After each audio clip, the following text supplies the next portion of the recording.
চাঁদ ওঠার পরে গোফকে ছোট করা, চুল কাটা, নখ কাটা, এগুলো চাঁদ দেখার পরে এগুলো কাটা উচিত কিনা, মানে এগুলো কাটা উচিত নাকি না কাটা উচিত, এটা নিয়ে কিন্তু অনেকের মধ্যে কি আছে, দ্বিধাদ্বন্দ্ব আছে। এটা আমাদের কি করা উচিত, জানা উচিত। এই বিষয় নিয়ে একটু আলোচনা দরকার আছে না? আল্লাহ আমাদের এই কুরবানির চাঁদ দেখার পরে যিনি কুরবানি দাতা, ইনি চাঁদ দেখার পরে চুল, দাড়ি বা নখ, দাড়িতে এমনি আমরা কুল লাগাই না, বিশেষ করে আমরা আহলে সুন্নাত ওয়াল জামাতের, খারিজিরা বিশেষ করে দাড়িতে কিন্তু ডিজাইন করে, কি করে খারিজিরা কিন্তু স্মার্ট দেখার জন্য, হ্যান্ডসাম দেখা যাওয়ার জন্য, মানুষের মন জয় করার জন্য। কারণ খারিজিরা মূলত আল্লাহ রাসূলকে খুশি করার জন্য কিন্তু তারা কাজ করে না, তারা লোক দেখানো কাজ করে, মানুষকে দুর্বল করার জন্য, মানুষের পকেট থেকে টাকা হাতিয়ে নেওয়ার জন্য, তাদের স্বার্থ হাসিল করার জন্য কিন্তু খারিজিরা এই কাজটা করে। কিন্তু আমরা বিশেষ করে আহলে সুন্নাত ওয়াল জামাতের অন্তর্ভুক্ত যারা, আমরা কিন্তু এগুলো করি না। এই শরীয়তের আইন, ইসলামের বিধান হলো এই কুরবানির চাঁদ দেখা যাওয়ার পরে যিনি কুরবানি দাতা, তিনি চুল, পরে গোফ, তারপরে নখ, এগুলো না কাটা কি মুস্তাহাব, এগুলো না কাটা কি মুস্তাহাব। তবে যদি চুল যদি বেশি বড় হয়ে যায়, নখ যদি বেশি বড় হয়ে যায়, তাহলে কি কাটা যাবে। তবে যেহেতু এটা একটা সুন্নাহ, এটা কি এটা একটা সুন্নাহ, আমাদের মনে রাখতে হবে যখন ইসলামের প্রতিকূল অবস্থা পৃথিবীতে তৈরি হয়ে যাবে, তার মানে সুন্নতগুলো ধীরে ধীরে আমাদের কাছ থেকে কি হয়ে যাচ্ছে, বিলীন হয়ে যাচ্ছে, হারিয়ে যাচ্ছে। ওই পরিস্থিতিতে আল্লাহ রাসূলের পাগল বান্দা এবং উম্মত যদি একটা সুন্নতকে জীবিত করে, কি করে একটা সুন্নতকে জীবিত করা মানে আমি আমল করলাম, কি করলাম, যেমন বর্তমানে বাংলাদেশে আমি যেটা দেখতে পাই, বাংলাদেশে গোটা পৃথিবীতে, যেমন আমেরিকাতে, লন্ডনে, ইটালিতে, বিভিন্ন দেশ, পৃথিবীর বিভিন্ন দেশ থেকে মানে আমার কাছে যে প্রশ্নগুলো আছে, আমার কাছে যে জানতে চায় মানুষ, এর মধ্যে আমি একটা জিনিস বুঝতে পারছি, বর্তমানে পুরুষদের তুলনায় মা বোনেরা কিন্তু বেশি আমল করতে চায়, ঠিক না?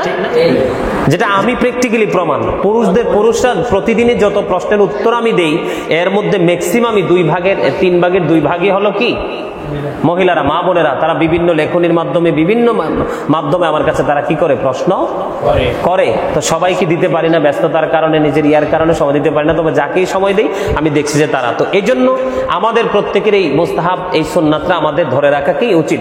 ধরে রাখলে লাভটা হবে কি, আল্লাহ রাসূল বলেছেন কিয়ামতের কাল হাসরের দিন যেই ব্যক্তি বিলীন হওয়া সুন্নাতকে জীবিত করবে, তাকে দেখে অন্যজন সুন্নাত আমলটা করবে, সেখান থেকে সে বেনিফিট পাবে। এবং কাল কিয়ামতের দিন আল্লাহ রাসূল জানিয়ে দিয়েছেন আমাদেরকে, তাকে 100 শহীদের মর্যাদা দিয়ে তাকে জান্নাতে ঢোকানো হবে। তাহলে এইটা ঈদের যারা কুরবানি দিবে, তাদের চাঁদ দেখা যাওয়ার পরে কি করা যাবে না।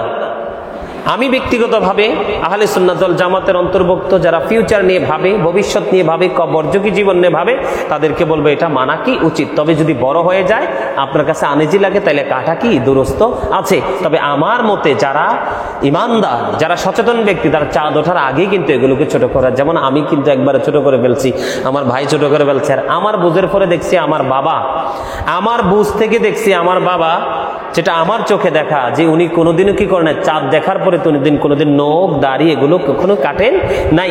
এবং আমি ছোট থাকতে একটা জিনিস মানে অনুভব করতাম, কুরবানির রোজার ঈদের দিনে যেটা আমরা করা আমাদের জন্য সুন্নাত, কুরবানির ঈদের দিনেও কিন্তু আমরা সেটা করতে পারবো। তবে একটা জায়গা ব্যতিক্রম কি, যেমন আমি ছোট থাকতে আগে, তখন তো আর বুঝতাম না, ছোট থাকতে দেখতাম যে আব্বা কি করতো, মানে কুরবানির ঈদের দিন তিনি কিছু খাইতেন না, সকাল থেকে কি করতেন না, অনেক ডাকাডাকি করতাম, বা বাসা থেকে ডাকতো, আব্বা যাইতো না, কিন্তু মা সবসময় চুপচাপ থাকতো, মানে আব্বারে কখনোই বিরক্ত করতো না। তখন আমি ভাবতাম আসলেই ব্যাপারটা কি, হ্যাঁ।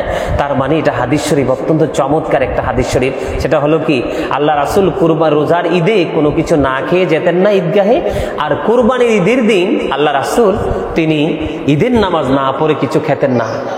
যিনি কুরবানির দাতা, যিনি কুরবানি দিচ্ছেন, ওনার জন্য উত্তম একটা ইবাদত হলো, উত্তম একটা তাকওয়া হলো, উত্তম একটা আমল হলো যে তিনি ঈদের দিন কি করবেন না, কোনো কিছু খাবেন না। সকালবেলা তিনি নামাজ থেকে এসে পশু জবাই করে সেই পশুর গোশত দিয়ে খাবার খাওয়াটা কুরবানি দাতার জন্য অনেক বড় একটা উত্তম কাজ। সুবহানাল্লাহ। তো কুরবানির আল্লাহ রাসূল ঈদুল ফিতরের নামাজ যখন পড়তেন, তিনি না খেয়ে যেতেন না, আর কুরবানির ঈদে ঈদুল আজহার নামাজ যখন পড়তেন, তিনি নামাজ না পড়ে কিছু খেতেন না। এইগুলো হচ্ছে হচ্ছে আমাদের জন্য পালনীয়, এগুলো হচ্ছে আমাদের জন্য কর্তব্য, এগুলো আমাদের কি করা উচিত। তো এগুলো আমাদের খেয়াল রাখা কি উচিত। আরেকটা বিষয় হলো, দুইজনই, যেন আমরা এখানে আছি দুজনে বকরি কিনছি, অথবা দুজনে গরু কিনছি, অথবা দুজনে গরু মহিষ কিনছি, দুম্বা কিনছি, যে যার পছন্দ সমর্থন অনুযায়ী কিনছি, কিন্তু ভুলবশত একজন যদি আরেকজনের পশুটা কুরবানি দিয়ে ফেলে, সেই ক্ষেত্রে একজনের পক্ষ থেকে আরেকজনের উপর কোনো জরিমানা করা হবে কিনা, ইমাম আবু হানিফা রহমতুল্লাহ আলাই থেকে অত্যন্ত চমৎকার একটা ফয়সালা এসেছে। তিনি বলে দিয়েছেন যে যদি বকরি একজনেরটা যদি আরেকজন ভুলবশত কি করে ফেলে, কুরবানি করে ফেলে, তাহলে উভয়ের কুরবানি কি হবে? উভয়ের কুরবানি হয়ে যাবে, একজনের পক্ষ থেকে আরেকজনের উপর কোনো জরিমানা করা লাগবে না। সুবহানাল্লাহ। এই জন্য আমি প্রায় সময় বলে থাকি, Islam is not only a religion but also complete code of life. কুরবানি দিতে প্রতি শব্দ কত চমৎকার, অফার টু দা আল্লাহ। এটা কি অফার টু দা আল্লাহ? এটা কার পক্ষ থেকে? আল্লাহর পক্ষ থেকে আমাদেরকে কি করা হয়েছে? অফার দেওয়া হয়েছে। সে অফার গ্রহণ যারা করতে পারবে তারাই কিন্তু আল্লাহর প্রিয় যোগ্য বান্দা। আমি যদি না করি তাহলে আমার ক্ষতি, আমি যদি করি তাহলে আমার লাভ, ঠিক কিনা? এখন পশু নিয়ে আমাদের আরো কিছু জানার দরকার আছে। পশুর চামড়ায় পরে আসি। শরীকদাররা যখন কুরবানি আমরা দিব, এখানে একটা বিষয় হলো, শরীকদাররা যখন কুরবানি, যেমন আমরা 6 শরীকে মিলে কি দিলাম? কুরবানি দিলাম। 5 শরীকে মিলে কুরবানি দিলাম। কারণ আমাদের যদিও স্বাদ আছে, সাধ্য কিন্তু নেই আমাদের বাংলাদেশের ম্যাক্সিমাম মানুষের। তো যেহেতু স্বাদ আছে, সাধ্য নেই, এই সাধ্যটাকে নিজের আয়ত্তে আনতে হলে আমরা কি করি, যাইয়া 5 জন 6 জনে মিলে 4 জনে মিলে একটা বড় গরু খরিদ করে আনি। আমি বলি আমি 1 লাখ দিয়ে কিনছি, আমরা 1 লাখ দিয়ে কিনছি, আরেকজনে বলে আমরাও 1 লাখ দিয়ে কিনছি। মানে যার যার মধ্যে একটা অন্যরকম একটা ফিলিংস আসে, এটা তাদের একটা আনন্দের বিষয়, এটা দোষের কিছু না। তবে এখানে একটা বিষয় হলো যে আমরা যে পশুটা কিনবো, ধনী মানুষ যদি হয়, প্রভাবশালী মানুষ যদি হয়, আর্থিকভাবে অনেক বেশি ডেভেলপমেন্ট যদি হয়, তাহলে সেই ক্ষেত্রে সে কুরবানি পশু কিন্তু খরিদ করে নিয়ে আসলো। এখানে কিন্তু একটা কথা বলে রাখা উচিত, কুরবানি পশু কিন্তু নিখুঁত হতে হবে। কি হতে হবে?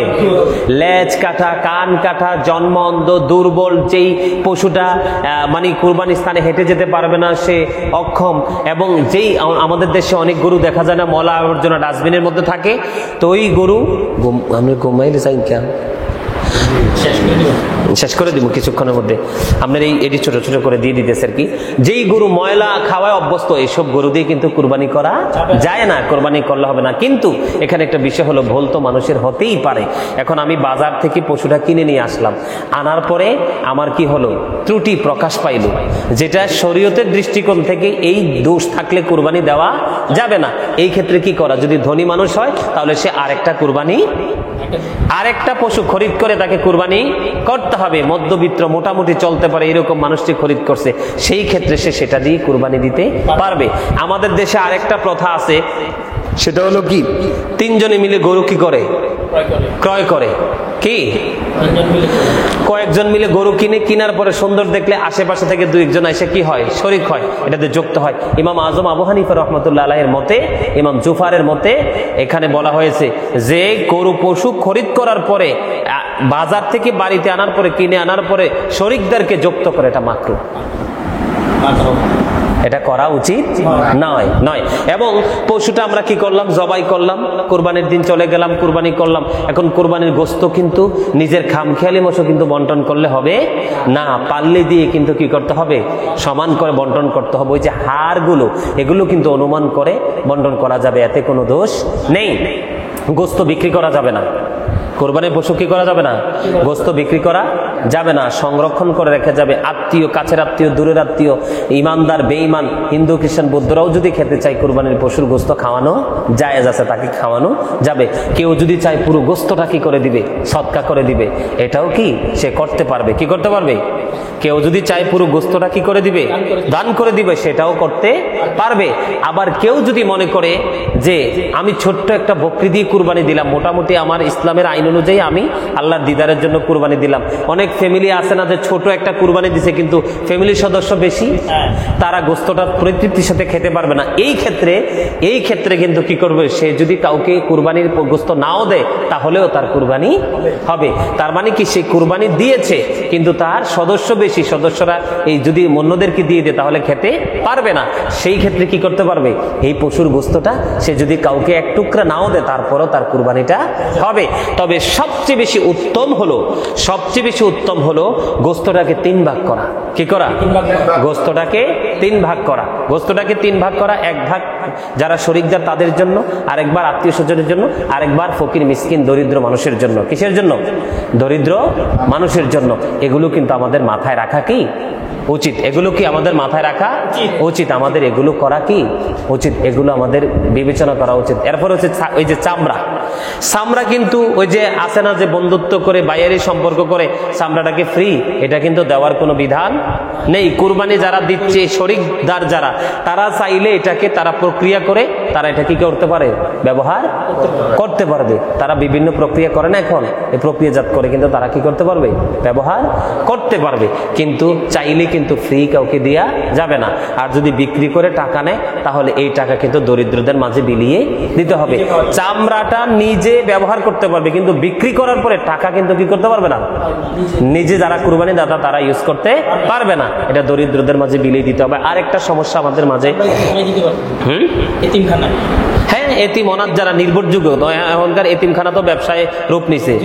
হ্যাঁ, তুমি যদি জানো যে একটা বাচ্চাকে লালন পালন করতে, পড়াশোনা করাইতে তার মা বাবার আসলে হিমশিম খাচ্ছে, নির্ভরযোগ্য অভিভাবক যদি পাও তাহলে তুমি চামড়ার টাকাটা তার হাতে দিতে পারবা। কিন্তু তুমি যদি মনে করো যে চামড়াটা এখন দিলে, টাকাটা দিলে এটা কর্তৃপক্ষ খেয়ে ফেলবে, এরকম কনফিউশন থাকলে কিন্তু দেওয়া যাবে না।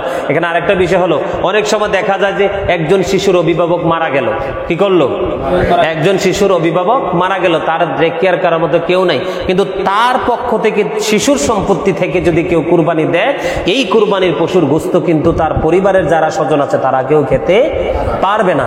কথাটা কিন্তু বুঝতে হবে। মাসালাটা কি, যে কোন শিশুর সম্পদ থেকে যদি তার পক্ষ থেকে কুরবানি করা হয়, কারণ শিশুর উপর তো আর দান সদকা জায়েজ না, তাদের উপর তো ওয়াজিব না, তাদের উপর বাধ্যতামূলক না, যে তাকে স্বাবলম্বী হইতে হবে, সচল হতে হবে, জ্ঞানবান হতে হবে, বিবেকবান হতে হবে। এজন্য কোন শিশুর পক্ষ থেকে যদি কুরবানি করা হয় তাহলে এই পশুর গোস্ত কি করা যাবে না, ফ্যামিলির কেউ খেতে পারবে না। এবং কি করা যাবে, এই গোস্তর বিনিময় করতে পারবে শিশুর কল্যাণের জন্য। যেমন গোস্তের বিনিময় তার জন্য কি চাদর খরিদ করতে পারবে, জুতা কিনতে পারবে, মোজা কিনতে পারবে, যেটা পরক্ষণে ব্যবহারের জিনিস। কিন্তু খাদ্য প্রাণী এগুলা বিনিময় করা যাবে না। এগুলোকে আমাদের জানা রাখা দরকার না? আমরা চাইলে কি মৃত্যু ব্যক্তির নামেও কি করতে পারি, কুরবানি করতে পারি। তবে আমাদের প্রত্যেকের উচিত, যদি আমাদের তৌফিক থাকে, আমরা যারা জীবিত আছি তাদের পক্ষ থেকে কুরবানি করা, এবং আপন স্বজন যারা আছে পৃথিবী ছেড়ে চলে গেছে তাদের পক্ষ থেকে তৌফিক থাকলে কুরবানি করা। আর যদি তৌফিক থাকে রাসূলের পক্ষ থেকে আমাদের কুরবানি করা কি উচিত। আজকের মতো এখানেই শেষ, আর আলোচনা করব না। আজ রাখার বিষয়, এই যে এই জিলহজের চাঁদে হ্যাঁ রোজা রাখার বিষয়, কেউ যদি চায় 1 থেকে 9 তারিখ পর্যন্ত রোজা রাখতে পারবে। কি 10 তারিখ তো ঈদের দিন তো রোজা রাখা হারাম। চাইলে কি করতে পারবে 1 থেকে 9 তারিখ। আবার যদি কেউ চায় এই যে লাস্ট 3 দিন রোজা রাখবে, তাহলেও সে কি করতে পারবে, রোজা রাখতে পারবে। কেউ যদি চায় 5টা রাখতে, তাহলেও রাখতে পারবে। তবে আমাদের প্রত্যেকের উচিত, আমি সবাইকে মানে আকুল আবেদন করব যে আমরা কে বড় কিনলো কে ছোট কিনলো সেই কম্পিটিশন না করে, প্রতিযোগিতা না করে, আমাদের প্রত্যেকের উচিত, ইব্রাহিম আলাইহিস সালামকে আল্লাহ নির্দেশ দিয়েছেন, ইসমাইল আলাইহিস সালামকে সাথে সাথে কুরবানির জন্য প্রস্তুত করে দিয়েছেন।